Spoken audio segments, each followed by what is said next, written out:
Igori, papasakok trumpai, kas čia buvo padaryta šitam automobiliui. Šitam naujam Tiguanui mes padarėme garso izoliaciją ir padengėm ją keramiką. Tai buvo darytas pagrindinis steidžas, tai durys, bagažinė ir arkos. Tai, kas duoda didžiausią efektą, atsižvelgiant į triukšmą, kuris ateina į šiferį. Tai va, jeigu atkreipti dėmesį, durys pasunkėjo, sutvirtėjo, sudaro tvarkingai, bet nėra tiek sunkios, kad galėtų sukelti diskomfortą. Jeigu žiūrėti į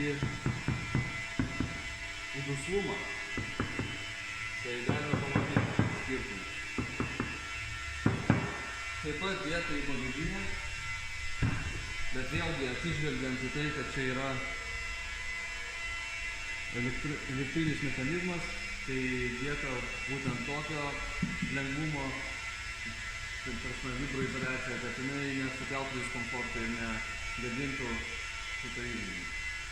Taip pat ir čia įdėtos ir arkos, taip kad viskas paimta atgal sudėta, grąžinta, taip kad klientui nebūtų kažkokio tai nemalonumų.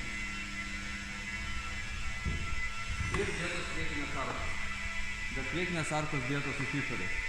Nuimti priekiniai ratai, nuimtos apsaugos, sutvirtintas metalas, sutvirtintas apsaugos ir dar apklijuotos su garsą slopinančia medžiaga. Tai va, tokie darbai.